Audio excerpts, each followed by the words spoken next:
अगर आप भी चाहते हैं कि एसएस फिल्म्स मोतिहारी के ऑडियो वीडियो सबसे पहले आप तक पहुंचे, तो इस चैनल को सब्सक्राइब करें और साथ ही बेल आइकन को दबाना ना भूलें। Presented by SS Films Motiha. Music by Saurabh Aishwarya. बाबा के दावा बनल तोरे चलते। बाबा के दावा बनल कोरोना तोरे चलते। बाबा के दावा बनल कोरोना तोरे चलते। बाबा के दावा बनल कोरोना तोरे चलते। बीमारी उड़ गइल बूढ़ गइल दूर भइल रे। बाबा के दावा बनल कोरोना तोरे चलते। बाबा के दावा बनल कोरोना तोरे चलते। बीमारी उड़ गइल बूढ़ गइल दूर भइल रे। बाबा के दावा बनल कोरोना तोरे चलते। बाबा के दावा बनल कोरोना तोरे चलते। तोरे चलते सौरभ डिजिटल रिकॉर्डिंग स्टूडियो तोरे मोतिहारी। चलते। डीजे विकास रीगा बाबा के दावा बनल दावा बनल तोरे चलते। हो रब्बवा बाबा खोज कइले बारे हो।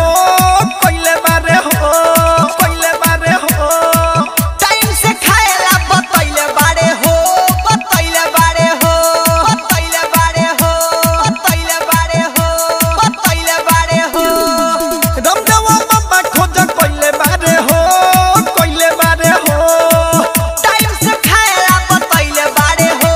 बतैले बारे हो। गाँव आवेला सारा लोग मजबूर भइल रे।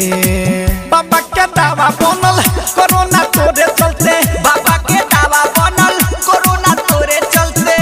Saurabh digital recording studio Motihari. तोरे चलते। तोरे चलते। रीगा सीतामढ़ी। बाबा के दावा बनल दावा बनल तोरे चलते। परदेसी पिया सुनो रतन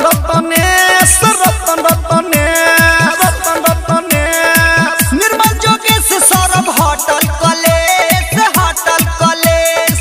hotel college. Hotel college. Hotel college. परदेसी पिया सुनो रतन निर्मल जोगेश Saurabh hotel college. Bharat record सब करे आज टूर गइल रे। बाबा के दावा बनल कोरोना तोरे चलते। बाबा के दावा बनल कोरोना तोरे चलते। Saurabh digital recording studio.